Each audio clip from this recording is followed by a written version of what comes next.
السلام علیکم ورحمۃ اللہ وبرکاتہ۔ وعلیکم السلام ورحمۃ اللہ وبرکاتہ۔ الحمدللہ رب العالمین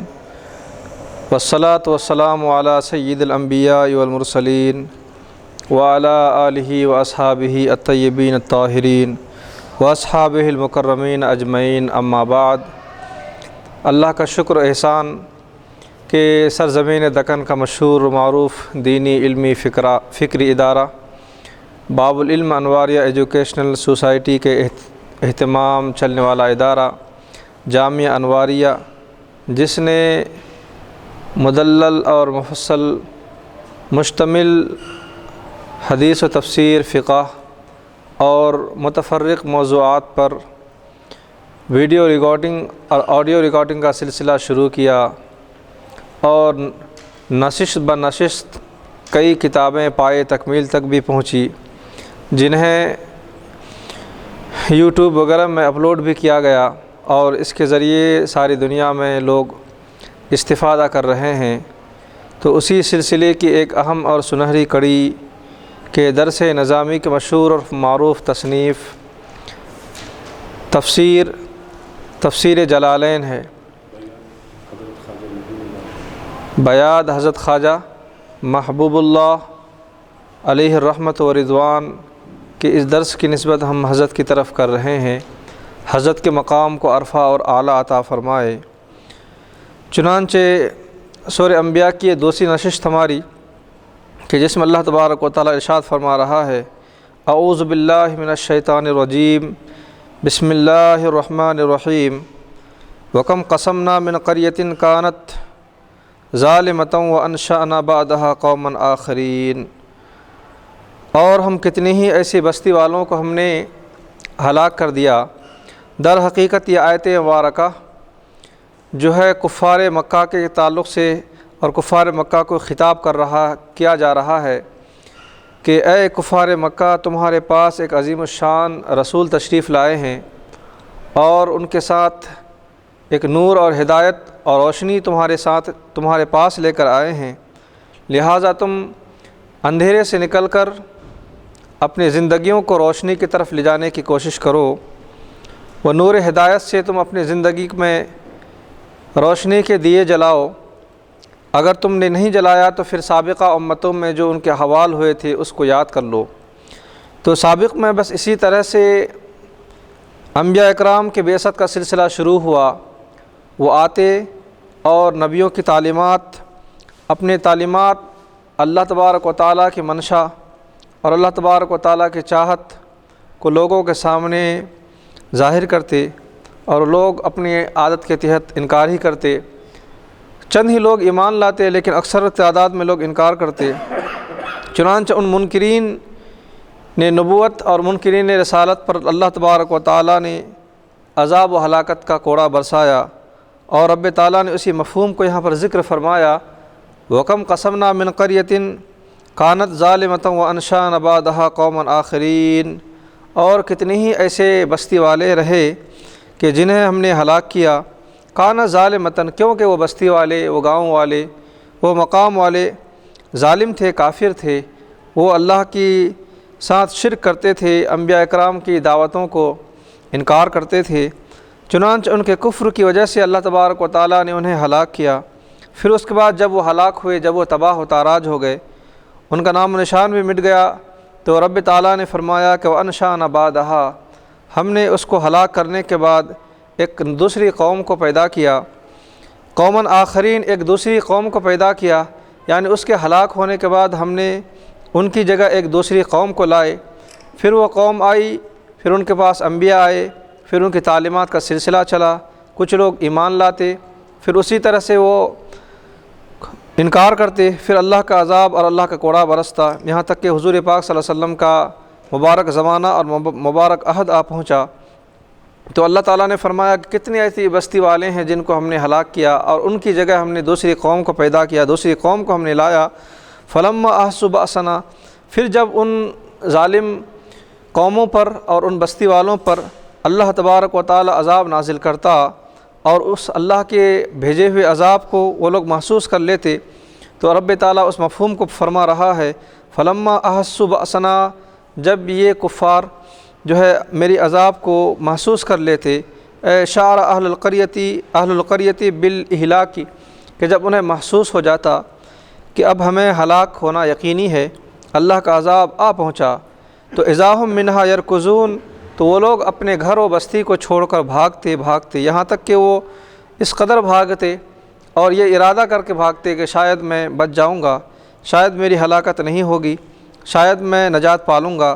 تو اس خیال سے وہ لوگ اپنی بستیوں کو اور اپنے گھر و مکان اور محلات کو چھوڑ کر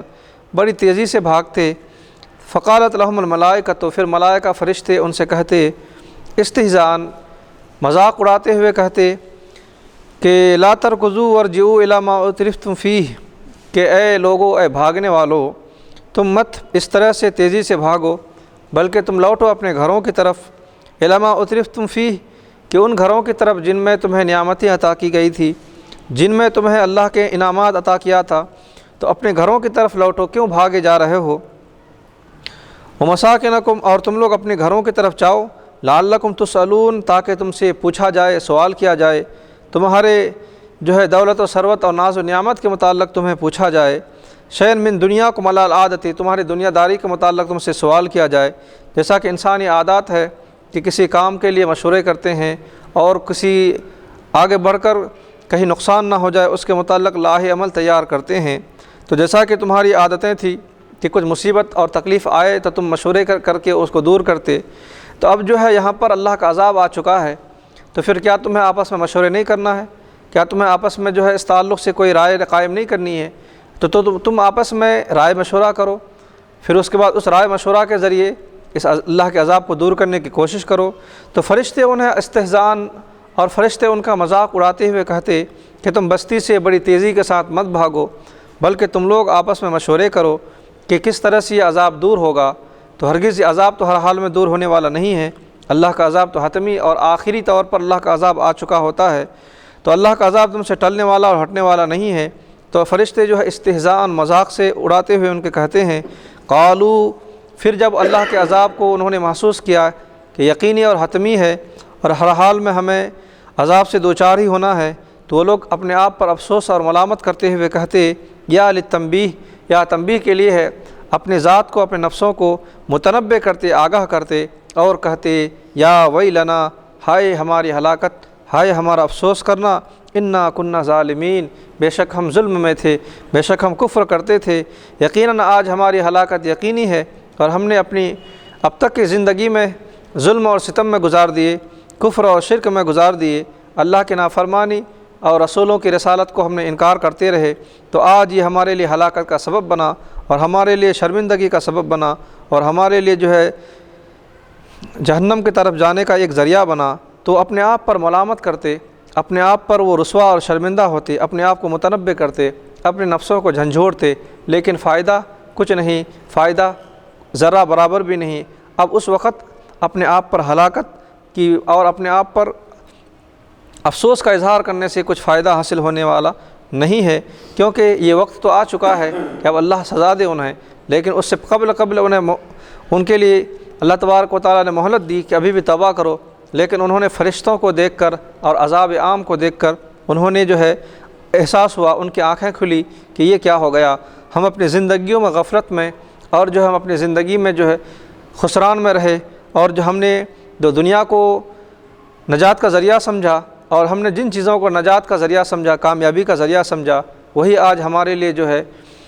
ہمیں نقصان اور خسران پہنچانے کا سبب بنا۔ تو اللہ تبارک و تعالیٰ نے یہاں پر یہ مفہوم کو ذکر فرمایا کہ یہ لوگ دنیا داری میں اس قدر محو اور مستغرق ہو گئے تھے کہ انہیں آخرت کا فکر ہی نہ رہی، آخرت کا خیال و تصور ہی نہ رہا، لہٰذا وہ سوچتے تھے کہ جس طرح سے ہم مال و زر و اسباب کے ذریعے سے ہم دنیا میں مصائب و آلام سے بچ جاتے ہیں، بس اسی طرح سے ہمیں بھی کتنی ہی بڑی تکالیف کا سامنا کیوں نہ ہو، ہم مال و اسباب کے ذریعے بچ جائیں گے۔ لیکن ان کا یہ خیال خام تھا اور ان کا یہ تصور کرنا باطل تھا، کیونکہ جب اللہ کا عذاب آیا تو نہ انہیں مال بچا سکی، نہ ان کے اولاد بچا سکے، نہ ان کے شہرتیں بچا سکی، نہ ان کے عزت و ناموس بچا سکے۔ اگر ان تمام چیزوں کو دیکھ کر وہ اپنے آپ پر ہائے ہائے اور افسوس کر رہا ہے، یا ویلتنا کے نعرے لگا رہا ہے، اس وقت کوئی فائدہ نہیں۔ انہیں اپنے ظلم کا بھی احساس ہوا، اپنے باطل کا بھی احساس ہوا، اور حق کو نہ ماننے کا بھی انہیں احساس ہوا، چنانچہ اپنے آپ پر وہ ہلاکت اور اپنے آپ پر وہ افسوس کا اظہار کر رہا ہے۔ اس کے بعد رب تعالیٰ نے فرمایا فما زالت تلک دعواہم، یہ ان کے کلمات، یہ ان کے افسوس اور ندامت، حسرت و شرمندگی کے جو کلمات ہیں، یہ مسلسل وہ کلمات کہتے رہیں گے، مسلسل یہ کلمات ان کی زبانوں سے جاری رہے گا، اپنے آپ پر ملامت اور افسوس کرتے رہیں گے۔ اللہ تعالیٰ نے فرمایا کہ اس کے بعد یوں ہوا کہ حتیٰ جعلناہم حصیدا، یہاں تک کہ ہم نے ان کو کاٹے ہوئے بھوسے کی طرح بنا دیا، ہم نے کاٹے ہوئے کھیتی کی طرح بنا دیا۔ جس طرح سے انسان کھیتوں کو کاٹتا ہے، پھر اس کو کاٹنے کے بعد پھر اس سے فصلوں کو نکالتا ہے، اس کے بعد اس کھیتی کی کیا حالت ہوتی ہے کہ وہ چورا چورا اور ریزہ ریزہ ہوتا ہے، اس کے ذرات بکھر جاتے ہیں، وہ ایک شکل میں، ایک جھاڑ کے شکل میں رہتا ہے، لیکن جب اس کے سے اناج کو نکالا جاتا ہے، جب اس جھاڑ سے دانے کو نکالا جاتا ہے، تو پھر وہ اپنے تمام جوڑ کو، اپنے تمام جو ہے جوائنٹ کو وہ چھوڑ دیتا ہے، یہاں تک کہ وہ ریزہ ریزہ اور ذرہ ذرہ اس کا بکھر جاتا ہے، یہاں تک کہ وہ جو ہے اس کے شکلیں بھی بدل جاتی ہے۔ اب تک تو وہ ہرا بھرا تھا، لیکن اب وہ پیلا ہو گیا اور اس کے ذرات بکھر گئے اور وہ منتشر ہو گیا۔ تو رب تعالیٰ نے اس بستی والوں کو عذاب اس طرح سے دیا اور ان کی ہلاکت اس طرح سے ہوئی کہ رب تعالیٰ نے انہیں تشبیہ دی جعلناہم حصیدا، کہ ہم نے انہیں کاٹے ہوئے اناج کی طرح، کاٹے ہوئے کھیتی کی طرح ہم نے بنا دیا، کالزروع المحصود بالمناجل، جیسا کہ دراتی سے کھیتوں کو کاٹا جاتا ہے، پھر اس کے بعد اس کے ایک ایک ریشے کو الگ کر دیا جاتا ہے، بس اسی طرح سے یہ لوگ جو ہے کاٹے ہوئے کھیتی کی طرح ہو گئے۔ بِأَنَّ قُتِلُوا بِالسَّيْفِ، اس طور پر کہ وہ قتل کیے گئے ہوں تلوار کے ذریعے سے۔ پھر اس کے بعد اللہ تعالیٰ نے اس کو دوسری مثال دی، ان کے مرنے کو دوسری مثال دی کہ وہ خامدین، یعنی ایسے مرے پڑے ہیں کہ خمود النار اذا طفیت، کہ جس طرح سے آگ جلنے کے بعد بجھ جائے اور اس کے تمام تر حرارتیں ختم ہو جائے، تو آگ کے جلنے کے بعد جو اس کے جو ذرات رہتے ہیں تو اس میں کوئی حرکت نہیں، اس کے اندر کوئی جو ہے گرماہٹ نہیں، وہ تمام چیزیں ختم ہو گئی۔ تو گویا کہ آگ کے جلنے کے بعد جس طرح سے اس کے ذرات اسی طرح سے بجھے پڑے رہتے ہیں، بس اسی طرح سے یہ لوگ آگ کے جلے ہوئے کے مانند یہ لوگ زمین پر پڑے ہوئے ہیں۔ ہواؤں کا ایک معمولی سا جھونکا اسے کبھی ادھر اڑاتا ہے اور کبھی ادھر اڑا لے جاتا ہے۔ تو رب تعالیٰ نے اس کے عذاب دینے، اللہ کے عذاب دینے اور عذاب دینے کے بعد اس کی جو کیفیت ہوئی، رب تعالیٰ نے ان کیفیت کو قرآن مقدس میں ظاہری طور پر، واضح طور پر بیان فرمایا، تاکہ اس کے ذریعے سے خاص کر کفار مکہ عبرت حاصل کریں اور عمومی طور پر ساری دنیا کے کفار و مشرک اس سے عبرت حاصل کریں، اور مومنین عبرت حاصل اس طور پر کریں کہ اللہ کا عذاب کس قدر سخت ہے، اس سختی عذاب کو دیکھ کر وہ کفر سے نفرت کریں، وہ شرک سے نفرت کریں۔ تو جہاں پر کفار و مشرکین کے لیے یہ آیت مبارکہ ایک نشان عبرت ہے اس طور پر کہ کفر کو چھوڑیں، ایمان کو تسلیم کریں، وہی مومنین کے لیے عبرت اس طور پر ہے کہ وہ کفر سے ان کے دلوں میں نفرت ہونی چاہیے، جیسا کہ اللہ کے نبی صلی اللہ علیہ وسلم نے فرمایا مومن کی وہ شان ہونی چاہیے کہ مومن جو ہے کفر کی طرف لوٹنا ان کے نزدیک اسی طرح سے نفرت ہو، گویا کہ وہ آگ میں جلنا پسند نہ کرے، اسی طرح سے کفر کی طرف جانا پسند نہ کرے۔ تو مومنین کے دلوں میں بھی کفر و شرک کے تعلق سے نفرت ہونی چاہیے ان چیزوں کو دیکھ کر، اور ایک خوف اور ایک خشیت ان کے دلوں میں، خوف اور خشیت کا طوفان اٹھنی چاہیے کہ اللہ تبارک و تعالیٰ نے اس بستی والوں کو، اس ظلم کرنے والے ظالمین کو کس قدر دردناک اور کس قدر عبرتناک سزا سے انہیں دوچار کیا کہ ساری دنیا کے لیے نشان عبرت بنا اور ساری دنیا کے لیے اس توبہ تائب اللہ اور رجوع اللہ ہونے کا ایک ذریعہ بنا۔ پھر اس کے بعد رب تعالیٰ اس مفہوم کو آگے بڑھا رہا ہے وما خلقنا السماء والارض وما بینہما لاعبین، کہ ہم نے زمینوں کو اور آسمانوں کو پیدا نہیں کیا کہ اس طور پر کہ وہ ہم کھیل و کود کے ذریعے سے یا پھر اس کے درمیان جو کچھ بھی ہے، یعنی زمین و آسمان کے درمیان جو بھی اشیاء ہیں، جو بھی چیزیں ہیں، تو ہم نے ان کو بلا وجہ، بلا عبث، بے مقصد ہم نے پیدا نہیں کیا، یعنی زمین و آسمان اور اس کے درمیان کی چیزوں کو ہم نے بے مقصد پیدا نہیں کیا، عابثینہ کہ بلا وجہ پیدا نہیں کیا۔ اس کا مطلب یہ ہے کہ رب تعالیٰ نے زمین و آسمان کے اور اس کے درمیان کے تمام چیزوں کو بامقصد بنایا ہے، اگرچہ کہ انسان اس کی افادیت اور اس کے مقصد تک نہیں پہنچ سکتا، لیکن ایمانی طور پر، اعتقادی طور پر ایک مومن کے لیے ضروری ہے کہ اللہ تبارک و تعالیٰ نے دنیا میں جتنی بھی چیزیں بنائی ہے وہ بے مقصد نہیں ہے، بیکار نہیں ہے، بلا وجہ نہیں ہے، بلکہ انسان کی تخلیق کا مقصد بھی رب تعالیٰ نے بتایا۔ افحسبتم انما خلقناکم عبثا، اے انسان کیا تم یہ گمان کرتے ہو کہ اللہ تبارک و تعالیٰ نے تمہیں بے مقصد پیدا کیا، بلا وجہ پیدا کیا؟ تو جس طرح سے تخلیق انسان کا مقصد جو ہے اللہ کی عبادت ہے، فرما برداری ہے، انبیاء کرام کی تعلیمات کو ماننا ہے، بس اسی طرح سے زمین اور آسمان کی تمام اشیاء، تمام کی تمام چیزیں کو رب تعالیٰ نے بے مقصد اور بلا وجہ پیدا نہیں فرمایا۔ بل دالین علی قدرتنا، بلکہ زمین و آسمان کی ہر چیز ہماری قدرت پر دلالت کرنے والی ہے۔ کیونکہ اگر کوئی آدمی یہ کہے کہ اللہ نے اس چیز کو پیدا کیا، اس کا کوئی مقصد ہمیں معلوم نہیں ہو رہا ہے، اس کا کوئی افادیت ہمیں پتہ نہیں چل پا رہا ہے، تو اس طرح سے ان کا کلام کہنا یا اس طرح کی بات اللہ کی طرف نسبت کرنا در حقیقت یوں ہے کہ رب تعالیٰ نے ایک ایسی چیز کو پیدا کیا جو عبث ہے، بلا وجہ ہے، بے مقصد ہے۔ تو اس سے یہ بات واضح ہوئی کہ اللہ تبارک و تعالیٰ بھی بے مقصد کام کرتا ہے، اللہ تبارک و تعالیٰ بھی عبث کام کرتا ہے، اللہ تبارک و تعالیٰ ہی بلا وجہ کے کام کرتا ہے۔ تو یہ تصور جو ہے ایک شخص کے، ایک مومن کے دل میں آئے، تو اسی لیے یہاں پر نفی کی گئی کہ اللہ تبارک و تعالیٰ عبث کام کرنے سے، بے مقصد کام کرنے سے اس کی ذات پاک ہے، یعنی بلا وجہ کا عمل، بلا وجہ کے فعل، بلا وجہ کے کام یہ انسان کے کرنے کی فطرت ہے۔ اللہ تبارک و تعالیٰ نے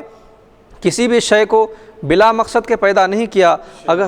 کسی بھی چیز کو بلا مقصد، بلا وجہ اور عبث طور پر پیدا نہیں کیا، بلکہ ہر چیز کے بنانے کا ایک مقصد ہے، بلکہ ہر چیز کو پیدا کرنے کا ایک منشا ہے۔ اگرچہ کہ انسان اس مقصد کو نہ پہچان سکے، اگرچہ کہ اس کے منشے کو نہ جان سکے، لیکن اعتقادی طور پر اور ایمانی طور پر اپنے دل میں، ذہن میں یہ بات ضرور رکھ لیں کہ اس چیز کو اللہ نے اگر پیدا کیا ہے تو اس کا ایک مقصد ہے، جو مقصد ہم نہیں جانتے لیکن اللہ تبارک و تعالیٰ جانتا ہے۔ تو اپنے کم علمی کا اعتراف کرے اور اللہ تبارک و تعالیٰ کے علوم عالیہ کا وہ اعتراف کرے کہ ہم کم علم میں ہیں، ہم اس کو کما حق کو نہیں جان سکتے، جبکہ اللہ تبارک و تعالیٰ ہی اس کی افادیت اور اس سے جو ہے استفادہ یا اس سے جو ہے فائدہ دینا اور فائدہ لوگوں کے لیے ہونا، اس کو اللہ تبارک و تعالیٰ ہی کما حق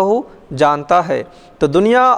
اور زمین و آسمان اور اس کے درمیان کی تمام تر شے، یہ سب تمام چیزیں اس بات پر دلالت کر رہی ہیں کہ دالین علی قدرتنا، ہماری قدرت پر، یعنی اللہ کی قدرت پر یہ دلالت کرنے والی چیز ہے ہر شے، و نافعین عبادتنا، اور ہماری بندوں کے لیے اس میں فائدہ ہے، نفع ہے۔ پھر اس کے بعد اللہ تبارک و تعالیٰ نے فرمایا لو اردنا ان نتخذ لہوا،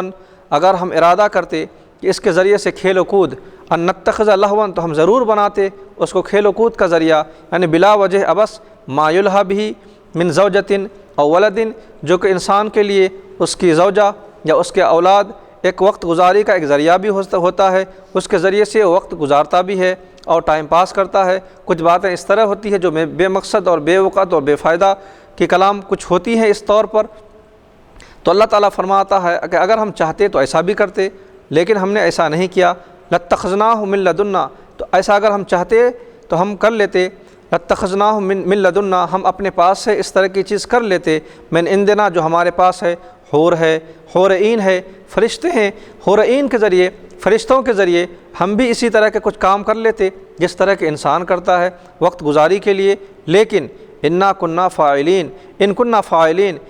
لیکن ہم اس طرح کے عمل کرنے والے ہرگز نہیں ہیں، کیونکہ وہ رب ہے اور رب کی یہ شان ہے کہ وہ ایسا کام، ایسا عمل، ایسا فعل اس سے صادر نہیں ہوتا جو بلا عبث ہو، بلا مقصد ہو اور وقت گزاری کا ذریعہ بنے۔ یہ تو انسان کی فطرت ہے، انسان کی صفت ہے، رب کی یہ صفت نہیں۔ رب کا تو ہر کام با مقصد ہے اور اس میں ہزارہ حکمتوں اور منشا ہے اور فائدے ہیں اللہ کی قدرت پر۔ ان کننا فاعلین، اگر ہم چاہتے تو ضرور کرتے، ذالک کننا، یہ کرتے، لم نفعلہ، لیکن ہم نے ایسا نہیں کیا، لم نردہ، ہم نے ایسا ارادہ نہیں کیا، ہم نے ایسا نہیں چاہا۔ در حقیقت یہ کفار کو بتانا ہے کہ اے کفار، تم نے جو اللہ کی طرف نسبت کی، اللہ خالق و مالک کی طرف جو تم نے اولاد کی نسبت کی، کبھی تم نے بیٹے کی نسبت کی، کبھی تم نے بیٹی کی نسبت کی، اور کبھی تم نے شرکا ٹھہرائے، تو یہ وہ چیزیں ہیں جو ایک انسان کے لیے،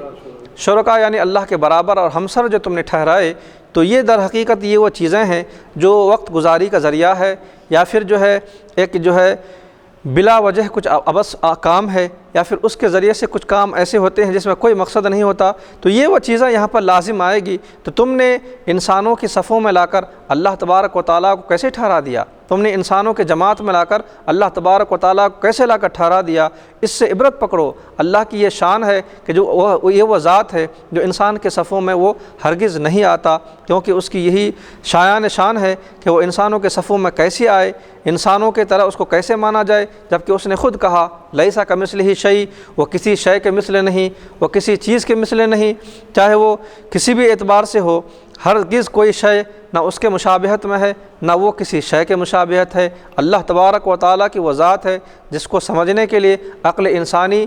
مفقود ہے، عقل انسانی میں وہ طاقت ہی نہیں، وہ قوت ہی نہیں جو اس کا ادراک کر سکے، احاطہ کر سکے، بلکہ صرف اللہ کے بارے میں صرف ایمان لانا ہے، ایمان بالغیب ہے، اور اللہ کے متعلق ایمان لانا ہے، اور اس کے ذات کو سمجھنے کے لیے انسان کے اندر اتنی طاقت اور قوت نہ علم ہے، نہ بصیرت ہے، نہ بصارت ہے، نہ عقل کو یہ طاقت ہے۔ تو رب تعالیٰ نے ان کفار مکہ کی رد فرمائی، اگر وہ چاہتا تو ضرور کرتا، لیکن اس نے اس طرح کا کوئی عمل نہیں کیا، نہ تو اس نے اپنے لیے بیٹا چنا، نہ تو اس نے اپنے لیے بیٹی چنا، پھر تم جھوٹی بات اس کی طرف کیوں منسوب کرتے ہو؟ پھر اس کے بعد اس رب تعالیٰ نے فرمایا بل، ابھی یہ جو آیتیں آپ نے تلاوت کی ہیں، جی ہاں، ان آیتوں میں اللہ عز و جل کی طرف سے امت کے لیے کیا پیغام ہے؟ جی، امت کو متعلق سب سے پہلے تو یہاں پر خطاب ہے مکہ کے،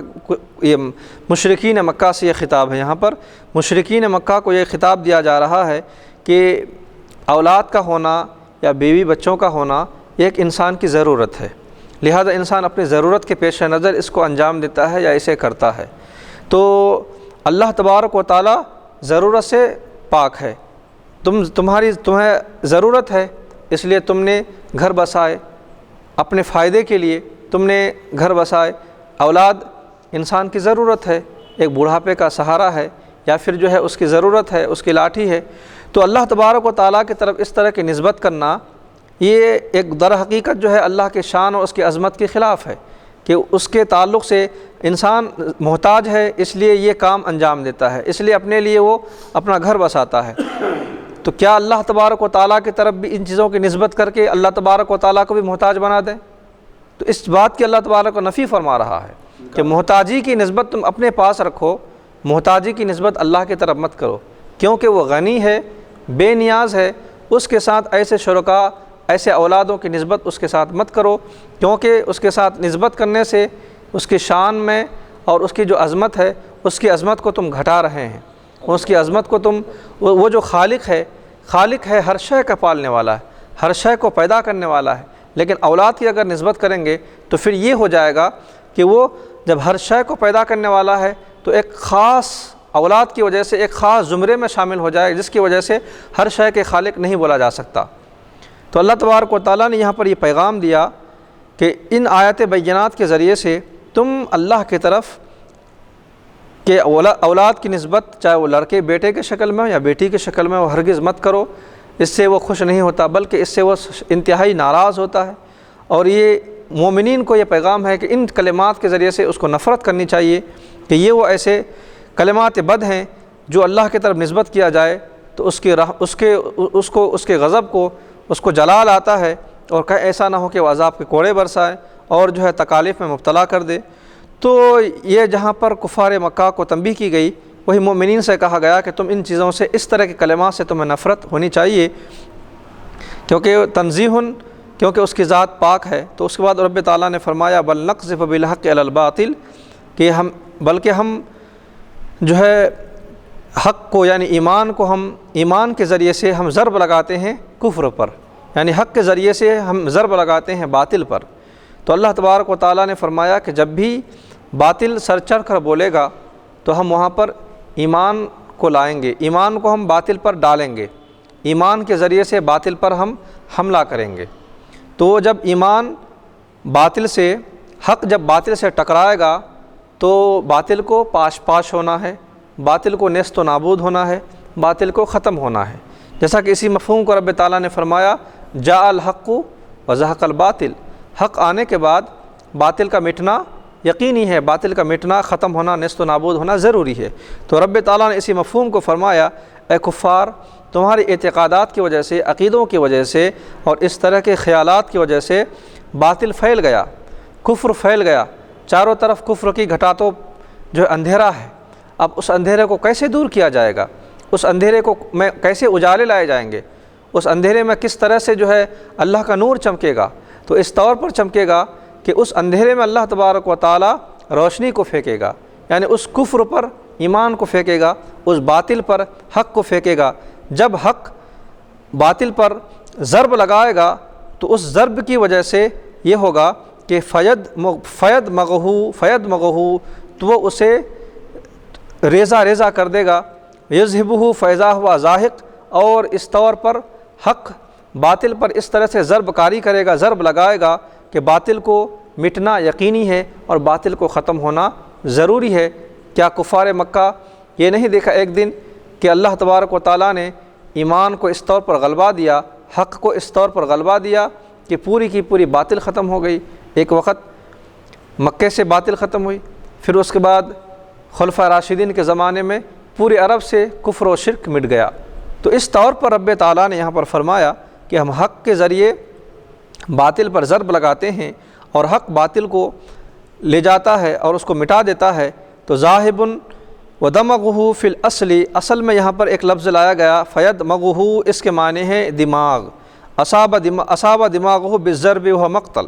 یعنی انسان کے ذہن، انسان کے وجود میں دماغ سب سے اہم شے ہے، اہم چیز ہے۔ تو اگر وہ دماغ میں ذرا برابر بھی ضرب لگ جائے یا اس سے زخم میں چوٹ پہنچ جائے تو اس کی ہلاکت یقینی ہے۔ بس اسی طرح سے یہاں پر کہا گیا کہ حق آ کر باطل کو اس طور پر حملہ کرتا ہے کہ گویا کہ اس کے دماغ کو ریزہ ریزہ کر دیتا ہے، اس کے دماغ کو ٹکڑے ٹکڑے کر دیتا ہے، اس کو ذرات کو بکھیر دیتا ہے۔ تو اللہ تبارک و تعالیٰ نے اسی مفہوم کو ایک اور جگہ فرمایا کہ فَاصْدَعْ بِمَا تُؤْمَرْ وَأَعْرِضْ عَنِ الْمُشْرِكِينَ، اے نبی صلی اللہ علیہ وسلم، اللہ تبارک و تعالیٰ جو آپ کو حکم دے رہا ہے اس کے ذریعے سے، یعنی اللہ کے حکم کے ذریعے سے آپ اس پر ضرب لگائیے۔ کس پر؟ باطل پر، کفر پر، اس اندھیرے پر ضرب لگائیے۔ اور ایسے لفظ کا استعمال ہوا فَاصْدَعْ، اس کے معنی ہے کہ فَاصْدَعْ کہا جاتا ہے گلاس کے ٹوٹنے کو۔ کانچ کا گلاس جب ٹوٹ جاتا ہے تو پھر اس کا جڑنا نہیں ہے، وہ اس کو جوڑ نہیں سکتے۔ جب شیشہ جب ٹوٹ جائے تو اس کو جوڑا نہیں جا سکتا ہے، ٹھیک ہے۔ اس کے برخلاف اگر چاندی کا پیالہ، سونے کا پیالہ اور اسٹیل کا پیالہ اگر یہ ٹوٹ جائے تو پھر اس کو جوڑا بھی جا سکتا ہے، لیکن شیشے کو نہیں جوڑا جا سکتا ہے۔ بس اسی طرح سے اللہ تعالیٰ نے فرمایا فَاصْدَعْ بِمَا تُؤْمَرْ، آپ کافر پر ایسا ضرب لگائیے گویا کہ وہ شیشے کے مانند ٹوٹ جائے، اور ایسا ٹوٹے کہ پھر وہ جڑ نہ سکے، کبھی بھی جڑ نہ سکے۔ تو رب تعالیٰ نے توڑنے کے متعلق ایسا فعل فرمایا، ایسے فعل کو وہاں پر لایا جس کے ذریعے سے ایسا ٹوٹنا ہے کہ پھر اسے ملنا ہی نہیں ہے۔ اسی لیے حضرت عمر رضی اللہ تعالیٰ عنہ کے زمانے میں جب اسلام عرب سے باہر نکلا تو وہاں پر جو ہے حضور صلی اللہ علیہ وسلم یہود کے قبیلے کو خیبر میں لے جا کر رکھے تھے، یہ خیبر میں پناہ دیے تھے، لیکن حضرت عمر رضی اللہ تعالیٰ عنہ کے زمانے میں ان یہود کو وہاں سے بھی نکلوا دیا گیا۔ حالانکہ اللہ کے نبی نے اجازت دی تھی خیبر میں رہو، لیکن حضرت عمر رضی اللہ تعالیٰ عنہ نے ان کو خیبر سے بھی نکلوا دیے، کیونکہ حضرت عمر نے فرمایا، میرے نبی نے فرمایا لا دینان فی العرب، عرب میں دو دین نہیں ہو سکتے ہیں، عرب میں صرف رہے گا تو دین اسلام ہی رہے گا۔ پیارے آقا نے فرمایا بس اسی اللہ کے نبی کے، میرے حبیب کی اس ارشاد پر میں عرب سے کفر کو صاف ستھرا کرنا چاہتا ہوں اور ان یہودیوں کو بھی عرب سے میں نکالنا چاہ رہا ہوں۔ تو پھر حضور اکرم صلی اللہ علیہ وسلم جب یہودیوں کو آپ وہاں پر رکھے تھے تو جب آپ کے پردہ فرمانے کے بعد حضرت عمر فاروق رضی اللہ عنہ نے وہاں سے نکال دیا اور آپ نے اس بنیاد پر نکالا جو حضور اکرم صلی اللہ علیہ وسلم کا ارشاد مبارک ہے۔ بے شک تو یہ ارشاد مبارک آپ کے پیش نظر تھا، اس ارشاد مبارک کے پیش نظر حضرت عمر فاروق رضی اللہ عنہ نے یہودیوں کو وہاں سے نکال دیا، لیکن حضور سرور کونین صلی اللہ علیہ وسلم تو وہاں پر رکھے تھے، تو اس سے آپ کا اختیار معلوم ہو رہا ہے۔ تو کیا اس سے یہ بات واضح ہوتی ہے کہ اس میں یہ پیغام ہے، یہ میسیج ہے کہ ایک تو ہے حضور اکرم صلی اللہ علیہ وسلم کا حکم اور ایک ہے آپ کا عمل۔ تو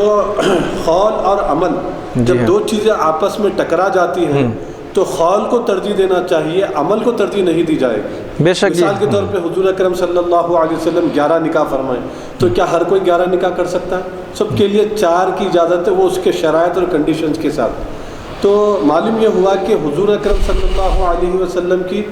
تو تمام کئی آپ کے اعمال ہیں، یعنی آپ جو کئی مبارک عمل آپ جو ہے کیے ہیں حضور صلی اللہ علیہ وسلم، تو کیا ہر عمل امت کر سکتی ہے؟ تو نہیں کر سکتی۔ تو یہاں پر یہ دیکھا جائے گا کہ جو عمل کام ہم کر رہے ہیں، اس عمل کے بارے میں، اس کام کے بارے میں حضور اکرم صلی اللہ علیہ وسلم کا حکم کیا ہے۔ ہم یہ نہیں دیکھیں گے کہ بھئی یہ سرکار صلی اللہ علیہ وسلم یہ کام کیے لہذا ہم بھی یہ کام کریں گے، نہیں، یہ دیکھیں گے کہ حضور اکرم صلی اللہ علیہ وسلم اس عمل کے بارے میں، اس کام کے بارے میں حکم کیا دے رہے ہیں، آرڈر کیا دے رہے ہیں، اور آپ کا حکم کیا ہے اس متعلق۔ تو یہ ہمارے لیے پیش نظر ہونا چاہیے۔ تو اس میں کیا یہ صحیح ہے میں نے جو عرض کیا ہے؟ جی ہاں، جو آپ نے کہا کہ حدیث پر عمل کرنا انتہائی مشکل اور دشوار ہے، آپ کی اس بات سے اہل حدیث کے متعلق یہ بہت سخت پیغام ہے کہ اہل حدیث در حقیقت حضور صلی اللہ علیہ وسلم کے ان عملوں پر عمل کرنا چاہتے ہیں ڈائریکٹ حدیث کے ذریعے سے، جبکہ حضور صلی اللہ علیہ وسلم کے بعض اعمال اور بعض افعال خود جو ہے یہاں پر ایک موقع پہ آپ صلی اللہ علیہ وسلم جلدی نماز پڑھتے ہیں، ایک موقع پہ آپ صلی اللہ علیہ وسلم لیٹ سے نماز پڑھتے ہیں، ایک موقع آپ صلی اللہ علیہ وسلم یہ عمل کرتے ہیں، ایک موقع پہ یہ عمل کرتے ہیں۔ تو احادیث میں تو 2 طرح کی باتیں ہوتی ہیں۔ مثلا ترمذی شریف دیکھیے، ایک چیز میں انکار ہوتا ہے، پھر اسی چیز کو مثبت پہلو میں لیا جاتا ہے، ایک چیز کو انکار کرتے ہیں، پھر اسی چیز پہ مثبت میں لیا جاتا ہے، رخصت لایا جاتا ہے۔ صاحب ترمذی نے تقریباً ابواب میں سینکڑوں ہزاروں ابواب اس طور پر لائے ہیں کہ ایک چیز کو منع کیا جا رہا، پھر اسی چیز کو کرنے کے لیے کہا جا رہا۔ تو اگر کوئی حدیث پر عمل کرے گا تو کیا کرے گا؟ اگر ایک حدیث پہ عمل کر رہا ہے تو دوسری حدیث چھوٹ رہی کہ نہیں چھوٹ رہی؟ واضح سی باتیں چھوٹ رہی ہے۔ اسی لیے اہل سنت والجماعت میں فقہاء اکرام کی ضرورت پڑی، اور فقہاء اکرام نے ان احادیثوں کو سمجھ کر تطبیق دی، اور ان کے ایک کام کے کرنے کے متعلق، ایک کام کے نہ کرنے کے متعلق انہوں نے غور و فکر کیا۔ غور و فکر کرنے کے بعد دونوں احادیث کو سامنے رکھ کر کے مسئلے کا استنباط فرمائے، پھر ان مسئلے کو آپ نے مفتہ بھی قول کے ذریعے سے آپ نے امت کو کرنے کے لیے کہا کہ یہ حضور صلی اللہ علیہ وسلم کے عمل سے یہ عمل ثابت ہو رہا ہے، حضور کی قول یا فعل سے یہ عمل ثابت ہو رہا ہے، لہذا اس عمل کو کرنا چاہیے۔ تو اب یہاں پر جو ہے آپ نے یہ کہا کہ حضور صلی اللہ علیہ وسلم نے ان کو وہاں پر جگہ دی، پھر وہاں سے ان کو نکال دیا گیا۔ تو در حقیقت حضور صلی اللہ علیہ وسلم کو وہاں پر اگر حضور صلی اللہ علیہ وسلم چاہتے تو اسی وقت وہاں سے نکلوا دیتے، لیکن سامنے مصلحت اور پیش نظر تھی، کیونکہ اس وقت اسلام کو ابھی اس قدر سخت غلبہ نہیں ملا تھا کہ ڈائریکٹ ان کو وہاں سے بھی نکلوا دیا جائے، کیونکہ کچھ ضرورتیں تھیں، اس ضرورتوں کے پیش نظر اس طرح تھا۔ اسلام کا ایک سیاسی نظام کہہ سکتے ہیں آپ۔ ایک وقت تو یہ تھا کہ حضور صلی اللہ علیہ وسلم اور خود صحابہ اکرام ایمان چھپا کے رکھتے تھے، صحابہ اکرام ایمان چھپا کے رکھتے تھے۔ حضور صلی اللہ علیہ وسلم نے خود تعلیم دیا، جیسے ابو ذر غفاری رضی اللہ عنہ سے فرمایا کہ ابھی اسلام کو کہ دشمن بے شمار ہیں، اپنے ایمان کو چھپا کے رکھیے۔ ایک خطہ ایمان چھپا کے رکھتے تھے۔ پھر اللہ تعالیٰ نے پیغام دیا، یا ایھا المدثر قم فانذر، آپ اٹھیے اور ڈرائیے، علی الاعلان ڈرائیے آپ۔ پھر علی الاعلان ڈرانے کا حکم ہوا، پھر تبلیغ ہوئی، پھر 5 سے پھر کتنے ہوئے؟ 313 ہوئے جو جنگ بدر میں لڑے۔ پھر اس کے بعد صلح حدیبیہ کے موقع پر تقریباً 8000 ہوئے، فتح مکہ کے موقع پر 1.25 لاکھ ہوئے۔ پھر حضور صلی اللہ علیہ وسلم کے پردہ کرنے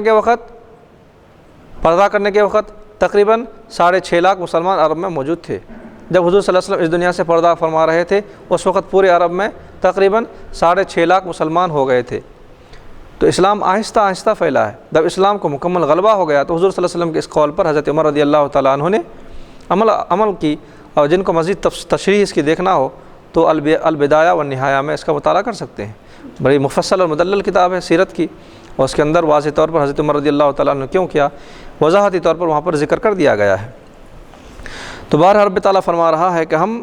حق کے ذریعے سے باطل پر ضرب لگاتے ہیں تو باطل پاش پاش ہو جاتا ہے، چورا چورا ہو جاتا ہے، ٹکڑا ٹکڑا ہو جاتا ہے، تو اس کو ٹکڑا ٹکڑا ہونا ہی ہے۔ وَلَكُمْ يَا كُفَّارَ مَكَّةَ وَالْوَيْلِ، تمہارے لیے اے کفار مکہ افسوس ہے، اور انتہائی افسوس ہے۔ ویل کے معنی عرب میں لوگ جو ہے افسوس کے لیے کرتے تھے، یا پھر جہنم کے ایک وادی کا نام ہے ویل، یا پھر جو ہے سخت ترین عذاب کا نام ہے ویل۔ بہرحال عرب کا استعمال میں یہ تھا کہ کسی کو ہلاکت یا کسی کو کسی کام سے آر دلانا ہو، یا پھر جو ان کو شرمندگی کرنا ہو تو ان کو ویل کا لفظ کہا جاتا تھا کہ تمہارے لیے افسوس اور تمہارے لیے خسران ہے، تمہارے لیے شرمندگی ہو اور تمہارے لیے ہلاکت ہے، تو عرب میں کہا جاتا تھا۔ تو بہرحال اس سے مراد جو ہے یہاں پر فقہاء اکرام اور خصوصاً جو ہے صاحب جلالین ویل سے مراد جو ہے عذاب شدید لے رہے ہیں کہ اے کفار مکہ تمہارے لیے عذاب شدید ہے۔ کس سلسلے میں، کیوں عذاب شدید ہے؟ مما تصفون، جس چیز کی نسبت تم اللہ کی طرف کر رہے ہو اسی وجہ سے تم پر عذاب ہے، تمہارے لیے سخت ترین اللہ کا عذاب ہے جو تم اللہ کی طرف نسبت کر رہے ہو۔ من الزوجی او الولدی، کبھی بیوی کی نسبت، کبھی بیٹے کی نسبت، کبھی بیٹی کی نسبت، یہ وہ تمہارے کلمات ہیں جو تمہیں جہنم میں لے جانے کا ذریعہ ہے اور تمہیں سخت ترین عذاب سے دوچار ہونے کا ذریعہ ہے۔ تو تم ان کلمات کے ذریعے سے اپنے آپ کے لیے خود عذاب کو تم مول لے رہے ہو۔ تو وَلَهُ مَنْ فِي السَّمَاوَاتِ وَالْأَرْضِ، حالانکہ زمین و آسمان کی ہر چیز، ہر شے، مَنْ فِي السَّمَاوَاتِ وَالْأَرْضِ، ہر شے، زمین و آسمان کی ہر چیز ملکن اللہ کی ملکیت میں ہے، اللہ کی ملکیت میں ہے۔ اللہ تبارک و تعالیٰ ان تمام چیزوں کا مالک ہے۔ تو گویا کہ جو ملک میں ہو تو وہ تو بیوی اور اولاد نہیں ہو سکتے۔ ملک جیسا کہ آقا اور غلام کی ایک نسبت، آقا اور غلام کے جو ایک تعلق ہے، آقا اور غلام کا جو ایک آپس میں جو ایک تعلق ہے وہ ایک آقا اور مالک کی شکل میں ہے، وہ ایک وہاں پر ایک الگ کیفیت ہے، جبکہ باپ اور بیٹی کی جو نسبت ہے وہ ایک الگ نسبت ہے۔ تو یہاں پر کہا گیا کہ زمین آسمان کی ہر شے اللہ تبارک و تعالیٰ کے ملک میں ہے، اس کے اختیار میں ہے، اس کے قدرت کے تحت ہے۔ ومن عندہ، اور جو اللہ کے پاس ہے جیسے فرشتے ہیں وغیرہ وغیرہ، یہ سب کے سب اللہ کی ملکیت میں ہے۔ لا یستکبرون عن عبادتہ، اور یہ سب کے سب یا پھر فرشتے اللہ کی عبادت، اس کی عبادت سے یہ لوگ تکبر نہیں کرتے، عار نہیں کرتے، تکبر اور شرمندگی کا اظہار نہیں کرتے، یعنی یہ فرشتے یا ہر شے اللہ کی عبادت سے یہ لوگ تکبر نہیں کرتے، عار اور شرمندہ نہیں ہوتے کہ ہم اللہ کی عبادت کر رہے ہیں اس میں کوئی ہمارے لیے شرمندگی ہو، ہرگز ایسا یہ لوگ نہیں کرتے ہیں۔ ولا یستحسرون، جی ہاں، تو اس سے یہ بات بھی معلوم ہو رہی ہے، اس میں امت کے لیے یہ تعلیم ہے کہ دین اسلام کا کوئی عمل ہو یا کوئی بات ہو، اس پر عمل کرنے سے انسان کو جو ہے مطلب شرمندگی کا اظہار نہیں ہونی چاہیے۔ بے شک عام طور پر یہ دیکھا جاتا ہے کہ آج جو ماڈرن دور ہے اور جو یعنی کالج لائف ہے، یونیورسٹی لائف ہے، تو یہاں پر یہ چیزیں دیکھی جاتی ہے کہ جو شخص داڑھی چھوڑتا ہے یا نمازوں کی پابندی کرتا ہے یا شریعت پر عمل کرتا ہے، تو جانتے بوجھتے بعض لوگ جو ہے اس کو احساس کمتری کا جو ہے شکار کر دیتے ہیں اور اس کو ذلیل کرتے ہیں، رسوا کرتے ہیں اور اس کو اس طریقے سے اس کے ساتھ سلوک کرتے ہیں اور ایسا رویہ اس کے ساتھ اپناتے ہیں تاکہ وہ ذلیل ہو جائے، رسوا ہو جائے اور وہ خود اپنے اندر ایک احساس کمتری محسوس کرے۔ تو ان لوگوں کے لیے یہ پیغام ہے کہ دین اسلام پر یعنی اللہ و رسول کی اطاعت کا اگر معاملہ ہو، شریعت پر عمل کرنے کا اگر معاملہ ہو، تو دنیا چاہے کچھ کہے اس پر ہم جو ہے استقامت کے ساتھ شریعت پر قائم رہنا چاہیے، سنت پر عمل کرنا چاہیے، شریعت کے کسی مسئلے پر عمل کرنا چاہیے، کسی کی پرواہ نہیں کرنا چاہیے۔ اسی کو تو قرآن مجید میں لن تنالوا کی جو آیت مبارکہ ہے، جو آیت جو شروع ہو رہی ہے 4 پارے کی، جس میں اللہ عز و جل ارشاد فرماتا ہے کہ تم اس وقت تک بھلائی کو، نیکی کو ہرگز، یہ دیکھیے اب ہرگز کا جو لفظ ہے نیور، یعنی تم کسی صورت میں نیکی، بھلائی، خیر کو نہیں پا سکتے جب تک کہ تم اپنی پسندیدہ چیز کو قربان نہ کرو۔ اس کا مطلب کیا ہے؟ تو بعض فقہا، بعض علماء اس آیت مبارکہ کے متعلق جو تفسیر کیے ہیں، جو تشریح کیے ہیں، وہ یہ فرماتے ہیں کہ یہ آیت کا جو بیک گراؤنڈ ہے یہاں تو پیسہ ہے کہ انسان سب سے زیادہ پیسے کو عزیز رکھتا ہے، پیسے کو محبوب رکھتا ہے اور وہ اللہ کی راہ میں جو ہے خیرات نہیں کرتا، خرچ نہیں کرتا، تو اس لیے اللہ تبارک و تعالیٰ فرماتا ہے کہ تم اس وقت تک نیکی کو نہیں پا سکتے، نیکی تمہیں نہیں ملے گی جب تک کہ تم اللہ کی راہ میں یہ مال خرچ نہ کرو، خیرات نہ کرو، یعنی اپنے اہل و عیال کے جو ضروریات ہیں، جو بھی ان کے کھانے پینے کے لیے جو ضرورت کی چیزیں ہیں، اس کے علاوہ اگر زیادہ تمہارے پاس مال ہو تو اس میں خرچ کرو، زکوٰۃ کے علاوہ، یعنی زکوٰۃ نکالو اور اس کے علاوہ بھی نفل صدقہ خیر خیرات خرچ کرنا یہ تمہارے لیے ضروری ہے۔ جب تک تم نہیں کرو گے اس وقت تک تمہیں نیکی نہیں ملے گی۔ لیکن اس کے ساتھ ایک مفہوم یہ نکالتے ہیں کہ صرف یہ ایک ہی چیز اس میں نہیں ہے، بلکہ اس میں ہزاروں ایسی چیزیں ہیں۔ مثال کے طور پہ ایک مثال دے کر سمجھائی گئی کہ فجر کی نماز کا وقت ہو چکا ہے اور گہری نیند کا غلبہ ہو، اور ایسی صورت میں یعنی اسے چاہیے کہ وہ اپنی نیند کو قربان کرے اور وہ نماز فجر ادا کرے اور کوشش یہ کرے کہ جماعت کے ساتھ اس کی نماز ہو اور وہ نماز پڑھے، تو تب وہ جو ہے نیکی کو پائے گا۔ اب یہاں پر کیا ہو رہا ہے، وہ فجر کی نماز کا نیند کا غلبہ ہونے کی وجہ سے جو ہے نماز فجر قضا ہو رہی ہے، تو اب اسے نیکی کہاں سے ملے گی؟ تو وہ قربانی کہاں دے رہا ہے؟ تو نیکی کو پانے کے لیے قربانی دینا ہے وہاں پر۔ اب قربانی کیا ہے؟ اب یہاں پر تم نیند کی قربانی دینا ہے، اپنے آرام کی قربانی دینا ہے، قربانی دے کر نماز پڑھنا ہے، قرآن کی تلاوت کرنا ہے۔ تو بالکل اسی طریقے سے اگر کالج میں، یونیورسٹی میں لوگ تمہیں طنز کر رہے ہیں، تانا دے رہے ہیں، تمہیں تکلیف پہنچا رہے ہیں کسی مسئلے پر، کسی سنت پر، مثال کے طور پہ تم داڑھی چھوڑے ہوئے ہو، مثال کے طور پر شملہ پہن رہے ہو، مثال کے طور پر کرتا پاجامہ وغیرہ اگر کوئی شخص پہنتا ہو یونیورسٹی میں، اور پھر ڈاکٹر بن چکا ہے، دواخانے کی بھی وہ وہی ڈریس میں جو ہے جاتا ہے، اگر تمہیں کوئی تکلیف دے رہا اور تمہیں ذلیل کر رہا ہے، احساس کمتری کا جو ہے یعنی تم شکار ہو رہے ہو، احساس کمتری تمہارے اندر محسوس ہو رہی ہو، یعنی ایسے حرکت وہ کرتے ہیں لوگ، احساس کمتری محسوس کرتے ہیں اس کی وجہ سے، تو ان چیزوں کا ہرگز خیال نہیں کرنا چاہیے۔ یہ ایسے چیزوں کو جوتیوں کی نوک پر رکھنا چاہیے اور شریعت پر عمل کرنا چاہیے، تب جا کے تمہیں نیکی ملے گی۔ بے شک۔ تو یہ کس حد تک؟ جی ہاں، آپ نے الحمدللہ کافی سارے باتیں کہی کہ اس آیت مبارکہ کی تناظر میں، جیسا کہ یہاں پر آیت مبارکہ کا مفہوم یہ ہے کہ لا یستکبرون عن عبادتہ، کہ فرشتے اللہ کی عبادت سے تکبر نہیں کرتے یا فرشتے اللہ کی عبادت سے عار اور شرمندگی کا اظہار نہیں کرتے ہیں۔ اب یہاں پر اسی کے تمام تناظر میں فقہاء کرام نے ایک قاعدہ بنایا ہے کہ لا طاعۃ لمخلوق فی معصیت الخالق، ہر وہ کام جس میں مخلوق کی رضامندی ہو، اللہ کی ناراضی ہو،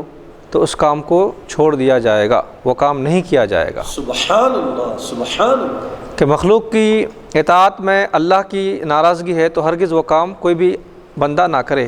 اب آپ ہر مسلمان بندے مومن کو معلوم ہے کہ اللہ کن چیزوں کو چاہتا ہے اور کن چیزوں کو وہ نہیں چاہتا ہے۔ تمہارے گھر والے ایک چیز کے متعلق چاہ رہے ہیں لیکن اللہ نہیں چاہ رہا، تو یہاں پر آپ کس کو ترجیح دیں گے؟ کیا اللہ کے چاہت کو ترجیح دیں گے؟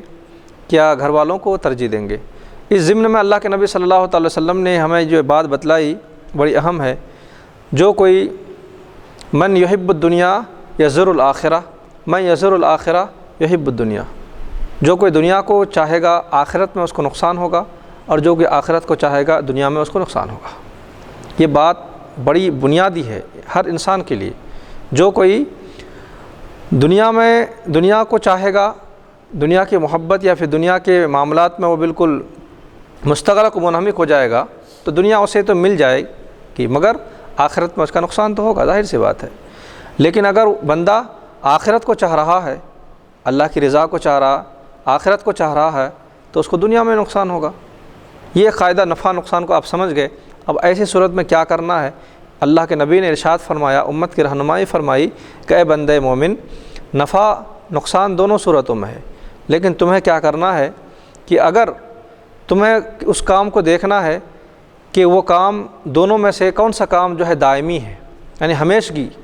دونوں میں سے کون سا کام ہے جو ہمیشگی ہے، ابدی کام ہے، تو جو ہمیشگی کا ہے معاملہ، جس کام کے تعلق سے ہمیشگی کا معاملہ ہے اسے ترجیح دو، اور جو فانی ہے اس کو ترجیح مت دو۔ جو ختم ہونے والی ہے اس کو چھوڑ دو، اور جو ہمیشہ رہنے والی ہے اسے اپنا لو۔ تو مخلوق کو ہاں ہمیں اور نیکی میں، یعنی کہ دوست و احباب کو خوش کرنے کے لیے اللہ کو ناراض کر رہے ہیں، تو یہاں پر آپ دیکھیں گے کہ دوست و احباب آپ کے کتنے دن تک خوش رہیں گے۔ تو اللہ کی خوشنودی ہمیشگی کی ہے، اللہ کی ناراضگی ہمیشگی کی ہے۔ تو بندے مومن کو چاہیے کہ اللہ کی رضا کو دیکھے، نہ کہ مخلوق کی رضا کو دیکھے۔ مخلوق آج اگر روٹ گئے ہیں تو کل راضی ہو جائیں گے، اور پھر مخلوق کو منانا تو یہ تو انسان کی بس کی بات ہے بھی نہیں۔ انسان تو اگر ہزاروں سال بھی کوشش کرتے رہے کسی کو منانے کے لیے تو یہ ناممکن ہے کہ اس سے مان جائے، کبھی انسان مانتا ہی نہیں۔ آپ زندگی بھر کوشش کرتے رہیں گے سارے لوگوں کو راضی رکھنے کے لیے، لیکن لوگوں کو راضی رکھنا بڑا مشکل ہے۔ اس ذات کو راضی کرو جو راضی ہونا چاہتا ہے اور رضا کی طرف بلا رہا ہے، پکار کر بلا رہا ہے کہ میرے بندو میرے پاس آؤ، میں تم سے راضی ہوں گا۔ تو راضی اس ذات کو کرو جو راضی ہونا چاہتا ہے۔ ان لوگوں کو راضی کر کے کیا ملے گا جو لوگ راضی کبھی ہوتے ہی نہیں ہیں؟ تو لوگوں کی رضا کے لیے جد و جہد کرنے کی ضرورت نہیں ہے، بلکہ اللہ کی رضا کے لیے جد و جہد کرنے کی ضرورت ہے، کوشش کرنی ہے، سعی کرنی ہے۔ اللہ اگر راضی ہو جائے تو اللہ خود بخود ان کے دلوں میں محبت کو ڈال دے گا، اور یقیناً وہ تو یہ راضی بھی ہو جائیں گے۔ تو بہرحال اللہ تبارک و تعالیٰ کی چاہت اور اس کی منشیت کو دیکھنا ہے، نہ کہ مخلوق کی منشیت کو دیکھنا ہے۔ تو فرشتے یہاں پر اللہ کی عبادات سے تکبر نہیں کرتے، عار نہیں کرتے، اور وہ شرمندگی کا احساس نہیں کرتے۔ ولا یستحسرون، آپ نے بھی کہا کہ بعض کالج یا یونیورسٹی کی طرف آپ نے جو ہے کہی، تو ہم کالج یا یونیورسٹی کے متعلق مطلق طور پر نہیں کہہ سکتے ہیں، کیونکہ کالج اور یونیورسٹی میں الحمدللہ بہت سارے طلباء رہتے ہیں، اور اس طور پر کہ اپنے آپ کو دین پر، شریعت پر بہت اچھی طرح سے چلاتے ہیں اور قائم رکھتے ہیں، ایک غیر ماحول میں بھی اپنے آپ کو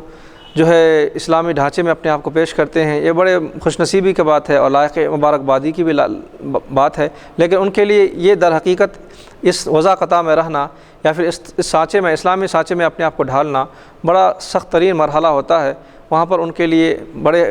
ہدف اور ملامت بھی ہوتے ہیں، اور طعن و تشنیع بھی ہوتی ہے، ایسی چیزوں کو برداشت کرنا پڑتا ہے۔ تو یقیناً بڑے مجاہد ہیں وہ لوگ کہ جو لوگ ایسے حالات میں اغیار کے دیار غیر میں بھی رہ کر اپنی وضع اور قطع کو اپناتے ہیں اور اسلامی سانچے میں ڈھلنے کی کوشش کرتے ہیں۔ دیار غیر کا مطلب ایسے ماحول میں، ایسے فضا میں آپ گئے ہیں کہ جہاں پر آپ کو ہر چیز جو ہے آپ کو اسلام کے خلاف ہی مل رہا ہے، یا پھر جو ہے اس کی ہر ایک تعلیمات جو ہے آپ کو اسلام کے خلاف مل رہا ہے یا دین کے خلاف مل رہا ہے، یا پھر جو ہے آپ دور سے یا اسلام کی پابندی سے آپ ہٹے ہوئے ہیں۔ وہاں پر ایسا کچھ ماحول نہیں کہ جس کی وجہ سے آپ کو آزادانہ ماحول ہو۔ تو ایسے ماحول میں بھی رہ کر اگر بندہ مومن اپنے آپ کو اسلامی سانچے میں ڈھال لے تو بڑا ایک ان کے لیے جو ہے معیار ہے، بڑا ایک جذبہ ہے، اور ان کی ایک جد و جہد ہے، اللہ کی نظروں میں بڑا قدر اور منزلت ہے، ان کے اعمال کی بڑی جو ہے اس کی جو ہے قدر و قیمت ہے اللہ کی نظروں میں۔ تو کچھ لوگ ایسے بھی ہیں جو ایسے ماحول میں رہ کر بھی وہ اپنے آپ کو ڈھالنے کی کوشش اور سعی کرتے ہیں۔ ہاں، تو عمومی طور پر ہدف ملامت کسی کی طرف نہیں ہے، لیکن البتہ جو عام ماحول میں، دینی ماحول میں رہ کر بھی اپنے آپ کو پیش نہیں کر پاتے ہیں، یہ تو افسوس یہاں پہ ہے۔ دینی ماحول میں رہ کر، دینی علاقے میں رہ کر، دینی محلے میں رہ کر، مسجدوں کے قریب میں رہ کر، مدارس اسلامیہ کے قریب میں رہ کر، نہ اسے دین اسلامیہ میں رہتے ہوئے آپ کو دین کے قریب ہے، سمندر کے قریب ہے، پھر بھی آپ پیاسے ہیں، دریا کے قریب ہیں، پھر بھی آپ پیاسے ہیں، روشنی کے قریب ہے، پھر بھی آپ اندھیرے میں ہیں۔ تو افسوس یہاں پر ہے، اور ان کے لیے باعث شرمندگی اور باعث عار ہے، نہ کہ ان کے لیے جو دیار غیر میں بھی رہتے ہوئے اپنے آپ کو اسلامی سانچے میں ڈھال لیتے ہیں۔ سبحان اللہ۔ لا یستحسرون،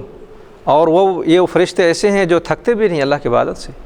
نہ وہ عار کرتے ہیں، نہ شرمندہ ہوتے ہیں، نہ وہ تھکتے ہیں اللہ کی عبادت سے۔ یسبحون اللیل والنہار، اور یہ لوگ رات و دن اللہ کی تسبیح و تحلیل بیان کرتے ہیں۔ لا یفترون، اور اللہ کی تسبیح و تحلیل کو یہ موقوف بھی نہیں کرتے ہیں، اللہ کی تسبیح و تحلیل کو روکتے بھی نہیں ہیں۔ اس کی مثال صاحب جلالہ نے بڑی اچھی انداز میں دی ہے بھی۔ بالکل، غالباً یہ سنن ابی داؤد کی حدیث مبارکہ ہے۔ میں نے کسی مسجد پر جو ہے پوسٹر پر یہ حدیث لکھی ہوئی دیکھی، اس کا مفہوم یہ ہے کہ جو بندہ مخلوق کو راضی کرنے کی کوشش کرے گا، اللہ کو راضی کرنے کے بجائے مخلوق کی رضا میں لگا رہے گا، مخلوق کو راضی کرنے کی کوشش میں رہے گا، تو اللہ تعالیٰ اس کو ذلیل کر دے گا، رسوا کر دے گا، دنیا میں بھی اور آخرت میں بھی۔ بے شک۔ اور جو بندہ اللہ کو راضی کرنے کی ہمیشہ کوشش میں لگا ہوا رہے گا، جیسا کہ قرآن مجید کی آیت ہے وَرِضْوَانُ مِنَ اللَّهِ أَكْبَرُ، اللہ کو راضی کرنا، اللہ کو خوش کرنا، یہی سب سے بڑا عمل ہے، اس سے بڑا کوئی عمل نہیں۔ اللہ کو راضی کرنا سب سے بڑا عمل ہے۔ تو اگر جو بندہ اللہ کی رضا اور اللہ کو خوش کرنے میں لگا ہوا رہتا ہے مسلسل،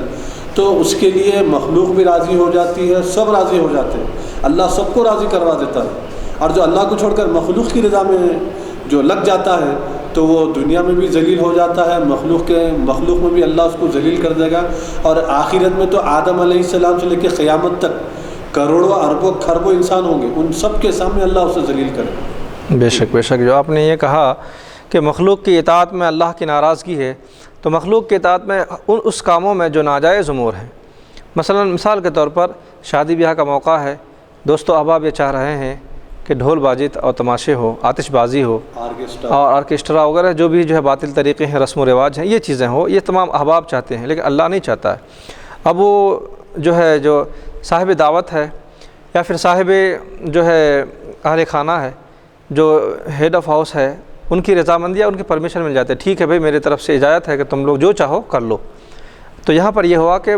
مخلوق کو راضی کرنے کے چکر میں اس نے اللہ کو ناراض کر دیا۔ تو ایسی ناراضگی کے متعلق یہ ہے حکم ہے کہ وہ بندہ جس نے پرمیشن دیا، جو رضامندی کا اظہار کیا، ناجائز کاموں میں بھی رضامندی کا اظہار کیا، تو اگرچہ کہ اس کو اپنے احباب یا اس کے متعلقین کے دلوں میں اس کے لیے وقت تو بنا لی، لیکن اللہ تبارک و تعالیٰ اس بندے کو ذلیل کرے گا اور رسوا کرے گا۔ تو یقیناً جو ہے ناجائز امور میں جو مخلوق کو راضی کرنے کی کوشش کرتے ہیں تو رب تعالیٰ اس بندے کو ذلیل اور رسوا کرے گا، جبکہ اللہ تبارک و تعالیٰ نے فرمایا ان العزت للہ جمیعا، عزت تو صرف اور صرف اللہ کے لیے ہے۔ پھر اس کے بعد رب تعالیٰ نے یہ بھی فرمایا وَلِلَّهِ الْعِزَّةُ وَلِرَسُولِهِ وَلِلْمُؤْمِنِينَ، سورہ منافقون کی آیت ہے یہ کہ وَلِلَّهِ الْعِزَّةُ وَلِرَسُولِهِ وَلِلْمُؤْمِنِينَ، عزت تو مومن اللہ کے لیے اور عزت اللہ کے نبیوں کے لیے، وَلِلْمُؤْمِنِينَ اور مومنین کے لیے ہے۔ تو اللہ تبارک و تعالیٰ مومن کو عزت کی نگاہوں سے دیکھتا ہے، نظر محبت سے دیکھتا ہے۔ اللہ نے مومنین کو عزت دے دی اور اپنی عزت کے ساتھ اس نے اپنے مومنین کی عزت کو ملا دیا۔ وَلِلَّهِ الْعِزَّةُ وَلِرَسُولِهِ وَلِلْمُؤْمِنِينَ، کہ عزت اللہ کے لیے ہے، رسول کے لیے ہے اور مومنین کے لیے ہے۔ یہ عزتوں کا جو معاملہ ان تینوں کے ساتھ ہے، تو پھر وہ مومن اسی اللہ کے دیے ہوئے عزت کو پامال کرتے ہوئے بے عزتی کو اگر وہ خرید لے یا بے عزتی کی طرف اپنے قدموں کو بڑھا لے تو پھر اس سے بڑا کم بخت اور کم نصیب کون ہوگا؟ اللہ بد نصیبی۔ بے شک اللہ نے آپ کو عزت دی، اس عزت کو سنبھال کے رکھیں۔ عزت سنبھالنا انسان کے لیے سب سے بڑی دولت ہے۔ ہر انسان اس چیز کو جانتا ہے کہ عزت کمانا اور اس کو محفوظ رکھنا کتنی بڑی جہاد ہے اور کس قدر جد و جہد کرنی پڑتی ہے۔ صاحب عزت کو عزت بچانے کے لیے کس طرح کے جو ہے اس کو پاپڑ بیلنے پڑتے ہیں، تو بڑے دشوار کو معاملہ ہوتا ہے۔ تو اللہ نے مومن کو عزت دی ہے، مومنین کو چاہیے کہ اللہ کی دی ہوئی عزت کو سنبھالیں۔ اور وہ عزت کیسے سنبھلے گی؟ وہ عزت کو سنبھالنے کے لیے اس کی اطاعت اور فرما برداری کرنی پڑے گی اور جد و جہد کرنی پڑے گی۔ ہر ایک قدم کو چلنے سے پہلے، رکھنے سے پہلے سوچنا پڑے گا کہ میرا قدم جو آگے بڑھ رہا ہے اللہ کے نبی صلی اللہ علیہ وسلم نے کے طریقے کے خلاف جا رہا ہے یا اللہ کے نبی کے راستے پر جا رہا ہے۔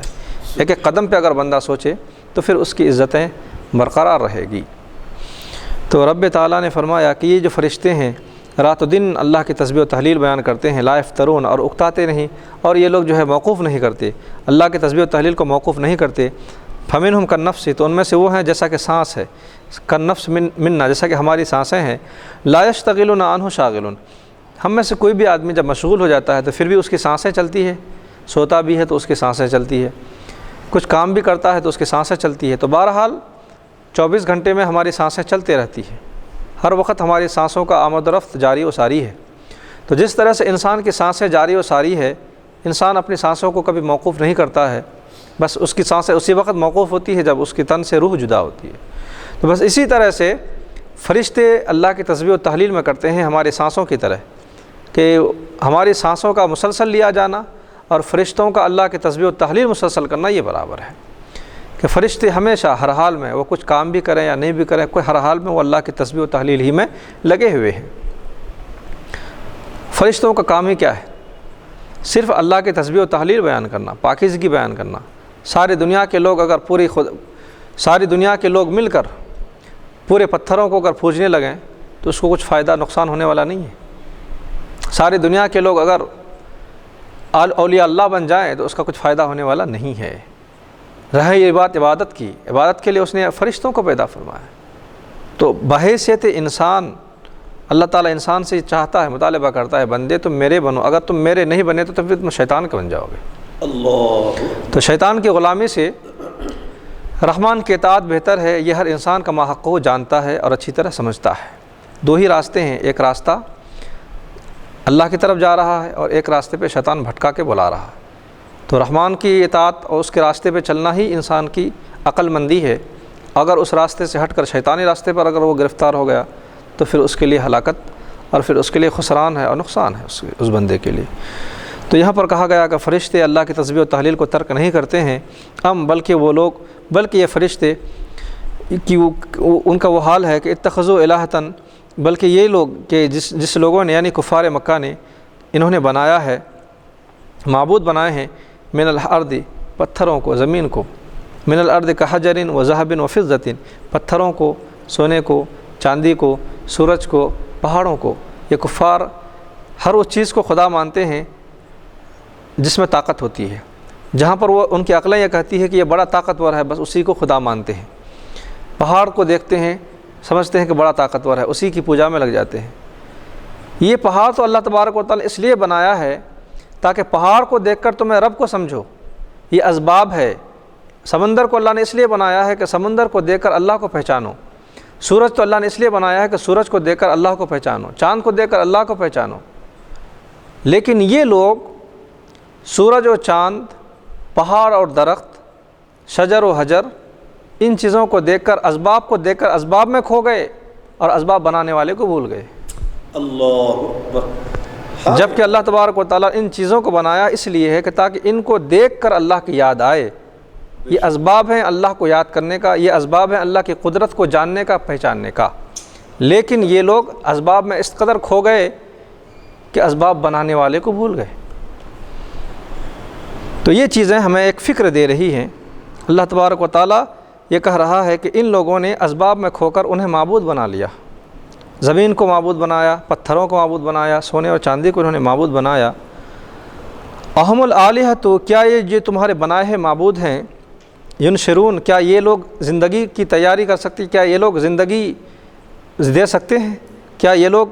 زندہ کر سکتے ہیں؟ ہرگز نہیں۔ جیسا کہ مکے کی وادیوں میں ایک ضعیفہ نے اسلام لایا، اسلام لانے کے بعد ان کو اس کے ایک بوڑھی عورت نے اسلام قبول کی، اور ان کے جسم کا یہ حال تھا کہ جسم کے میں گوشت بہت ہی کم تھا اور ہڈیوں کا ڈھانچہ تھا، اور بتانے والے نے یہ بتایا ہے کہ شاید ان کے ہڈیوں میں بھی غدود براہ نامی تھا۔ اس قدر ضعیف اور کمزوری کا عالم کہ ان کا آقا اس ضعیفہ کے جو مالک تھا اس نے اس کو مارنا پیٹنا شروع کیا۔ پھر اس کے بعد اس کی گردن میں رسی لپیٹ کر اس طرح سے اس کو جھنجھوڑا کہ ان کی آنکھیں باہر ہو گئی۔ اس کی وجہ سے ان کی آنکھوں سے بینائی چلی گئی، ختم ہو گئی بینائی۔ اس کے بعد اس ظالم نے کہا، اس کافر نے کہا کہ اگر تمہارا خدا سچا ہے تو اسے بلاؤ اور اسے کہو کہ میری آنکھوں میں بینائی واپس کر دے، جبکہ تمہاری آنکھوں کی بیناؤں نے ہمارے لات اور عزا نے، یعنی جو اس کے جو بڑے بت تھے، انہوں نے لے لیا ہے۔ تو ضعیفہ نے جواب دیا کہ تمہارے ہاتھ سے بنائے ہوئے معبود لات و عزا جو ہے، یہ تو اسے خود معلوم نہیں ہے کہ ہمیں کس نے بنایا ہے، یعنی تمہارے معبود کو خود پتہ نہیں ہے کہ ہمیں کس نے بنایا ہے اور میری عبادت کون کر رہا ہے۔ وہ چاہ جائے کہ وہ میری آنکھوں کی روشنی لے لے، یہ اس کے اندر کیا مجال، کیا طاقت۔ ہائے ہائے ہائے، سبحان اللہ۔ پھر اس کے بعد اس ضعیفہ نے اٹھ کر کہا، اللہ کے بارگاہ میں دعا کی، رب تعالیٰ مجھے آنکھیں چاہیے مگر میری خواہش کے لیے نہیں، تیرے دین میں تیرے راستے میں ایسے ہزاروں آنکھیں قربان، لیکن اس نے تیرے نبی کو للکارا ہے اور اس نے کہا ہے کہ تیرے نبی کو بلا اور اپنے رب کو بلا اور آنکھیں مانگ۔ رب تعالیٰ تیری وحدانیت اور تیری اختیار و قدرت کا معاملہ ہے، تجھے اپنے قدرت اور اختیار کا واسطہ میری آنکھوں میں روشنی دے دے تاکہ یہ ظالم اور کافر کے جو خیالات تصور ہے یہ ختم ہو سکے، کیونکہ اس نے میری آنکھوں کی روشنی کی سلب ہونا اس نے لات و عزا کی طرف کر دیا ہے، باطل خدا کی طرف، باطل معبودوں کی طرف کر دیا ہے۔ رب تعالیٰ تو اپنی ربوبیت کا اظہار فرمایا، یہاں پر اللہ نے ان کی آنکھوں میں روشنی دوبارہ واپس فرما دی۔ سبحان اللہ، سبحان اللہ۔ تو یہاں پر کہا جا رہا ہے کہ یہ لوگ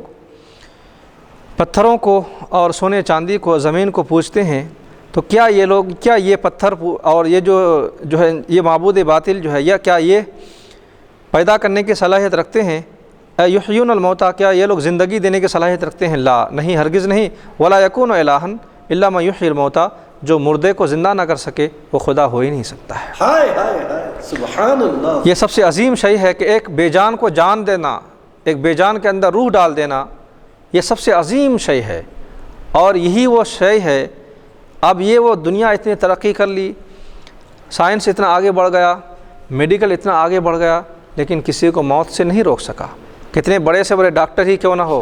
اسے مرنا ہے، اسے اس دنیا سے جانا ہے، موت کی دوا نہیں بنا سکا۔ دلوں کو ٹرانسپلانٹ کر دیتے ہیں اور اعضاء انسانی کو منتقل کر دیتے ہیں، لیکن انسان کے روح کو بچا نہیں سکتے۔ خود بڑے بڑے ڈاکٹر کہتے ہیں doctor is not God, doctor خدا نہیں ہوتا۔ وہ کام کرتے ہیں، آپریشن کرتے ہیں، وہ بھی اپنے خدا کا نام لے کر یا جس کو مانتے ہیں اس کا نام لے کر ہی آپریشن کرتے ہیں۔ اسے یہ پتہ ہے کہ اس میں میرا کچھ نہیں ہے، اس کی اگر مدد ہو تو ہو جائے۔ تو بہرحال یہ وہ طاقت ہے، یہ وہ قوت ہے جو زندگی کا عطا کیا جانا یہ اللہ کی طرف سے ہی ہے۔ اور رب تعالیٰ نے اسی مفہوم کو فرمایا تمہارے معبود طاقت نہیں رکھتے ہیں کہ اس کے اندر کسی مردے کو زندہ کر سکے۔ اگر مردے کو زندہ کرنے کی طاقت اگر کسی کے اندر ہے تو وہ ہے وحدہ لا شریک، جو حقانیت اور سچ میں اللہ کی ذات ہے، جو حقیقت میں ساری کائنات کا پالنہار ہے اور پیدا کرنے والا ہے۔ وہ صرف کوئی ذات ہے تو اللہ رب العزت جو وحدہ لا شریک ہے، صرف اسی کی ذات ہے جو مردے کو زندہ کرنا یا زندے کو مردہ کرنا بس اسی کے اختیار میں ہے۔ اس کے علاوہ جتنے بھی تمہارے بنائے ہوئے معبود باطلان ہیں یہ سب کے سب تمہارے جھوٹے ہیں، اور یہ سب کے سب تمہیں فریب دینے والے ہیں، اور سب کے سب تمہارے دشمن ہیں، اور یہ سب کے سب جہنم میں تمہیں عذاب دینے کے لیے، سزا دینے کے لیے اور جہنم کے ایندھن بنانے کے لیے تمہارے لیے کافی اور وافی ہوگا۔ تو یہاں پر جو ہے مفہوم پورا ہوا۔ انشاءاللہ تعالی ہم اگلی نشست میں اگلے مفہوم کو حاضر کریں گے۔ وصلی اللہ علی خیر خلقہ محمد وعلی آلہ وصحبہ اجمعین والحمد للہ رب العالمین۔